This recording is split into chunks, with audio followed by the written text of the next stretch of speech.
భయపడొద్దని ఎన్నిసార్లు చెప్పాడు దేవుడు. ఈరోజు మనం ఏం చేయాలా? ఒకరోజు ఒక పాస్టర్ గారు ఫోన్ చేశారు సడన్గా. అన్న, నా కొడుకు ఎట్లాగో చేస్తున్నాడు అంటే, నేను ఇంకొక దైవజనుడు ఇద్దరం వెళ్తున్నాం.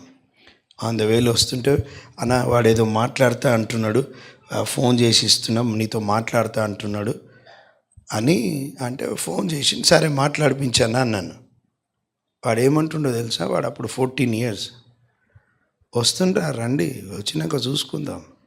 వాడు చాలా మంచోడు, ఆ నోట్లో నాలుక లేదన్నట్టు ఉంటాడు, కానీ ఆ ఫోన్లో ఎట్లా మాట్లాడుతుండంటే, రండి చూసుకుందాం.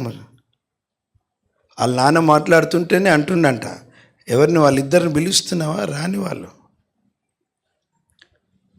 మేము పోయేసరికి 14 సంవత్సరాల వాడు, అంటే మేబీ 9th class అనుకుంటా, 8th or 9th class ఆ టైంలో.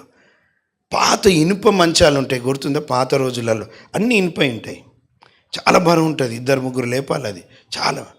మేము పోయేసరికి వాడు వేలుతో లేపిండు, నిజంగా వేలుతో లేపి అంటుండు, ఇట్లా అంటుండు, చూసిండ్రా నా పవర్. లిటరలీ వేలుతో లేపిండు, ఒక్క వేలుతో మంచాన్ని.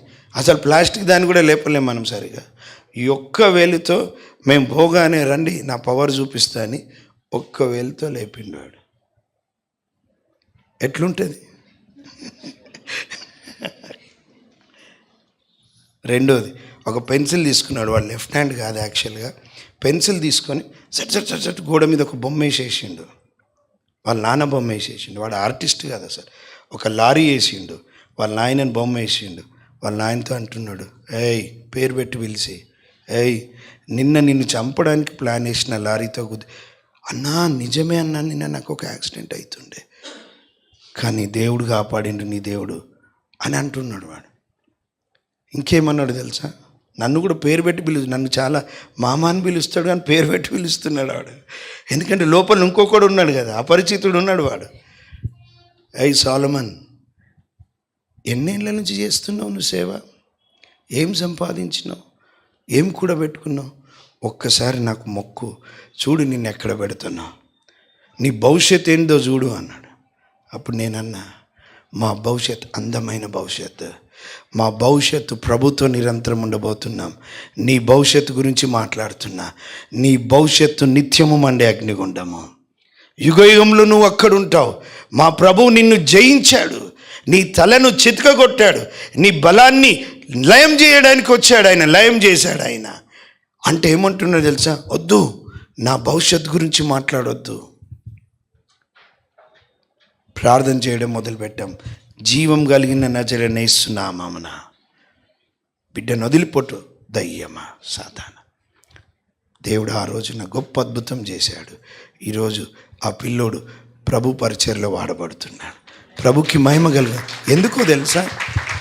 దేవుడు యేసు క్రీస్తు ప్రభు ప్రత్యక్షమైంది దుష్టుని యొక్క, అపవాది యొక్క, సాతాని యొక్క బలమును అంతమొందించడానికి వచ్చాడు. వాని తలను చిత్తగొట్టాడు. వాడు గర్జించు సింహం వల్లే తిరుగుతున్నప్పటికీ కూడా వాడు సింహము కాదు. నిజమైన సింహం ఎవరో తెలుసా? యూదా గోత్రపు సింహం. హల్లెలూయా. ఆయన గర్జించిండంటే ఇక అంతే సంగతులు. మరి ఈ మధ్యాహ్నం, ఈ ఉదయకాల సమయంలో ప్రభు ఎందుకు వచ్చాడో తెలుసా? పాపులను రక్షించడానికి వచ్చాడు. ప్రభు ఎందుకు వచ్చాడో తెలుసా? అపవాది యొక్క క్రియలను అంతమొందించడానికి వచ్చాడు. వాని తలని చిత్తగొట్టాడు. ఇప్పుడు ఏమన్నాడో తెలుసా దేవుని ప్రజలకి? ఏదియు మీకు ఎంత మాత్రమును, మళ్ళా మీకు ఇంక అంతేకాదు, మీకేమి ఇస్తున్నా తెలుసా? నేను అధికారం ఇస్తున్నాను.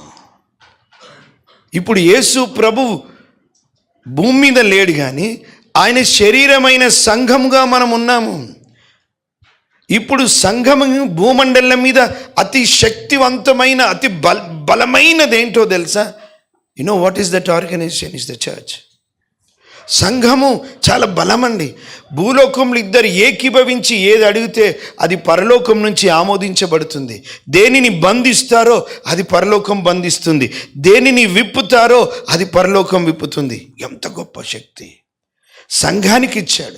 అందుకే ఆయన అన్నాడు, ఎక్కడ 2-3 ఆయన నామమున కూడి ఉంటారో అక్కడ ఆయన ఉంటానన్నాడు. ఈరోజు సంఘము భయపడడానికి కాదు, బలంగా లోకంలో పనిచేయడానికి ప్రభు కోరుతున్నాడు. ప్రభుకి మహిమ కలుగును గాక. ఎంత ధన్యులమయం, ఇంకా ఎందుకు భయంలో బ్రతుకుతావు? యేసు ప్రభు ప్రత్యక్షమైంది అపవాది యొక్క క్రియలను అంతం చేయడానికి. ఇక నువ్వు భయపడాల్సిన అవసరం లేదు. బ్రదర్, నాకెవరో మంత్రం చేస్తున్నట్టున్నారు, నాకెవరో చేతపడి చేస్తున్నట్టున్నారు, మా ఇంటి ముందు నిమ్మకాయ పడ్డది ఒకటి, మా ఇంటి ముందు మిరపకాయ పడ్డది. No need to worry. నేను ఎప్పుడు అంటాను, నిమ్మకాయ కన్నా నీ దేవుడు గొప్పోడు కాదా, మిరపకాయ కన్నా నీ దేవుడు గొప్పోడు కాదా? ఎందుకు భయం? భయపడొద్దని ఎన్నిసార్లు చెప్పాడు దేవుడు.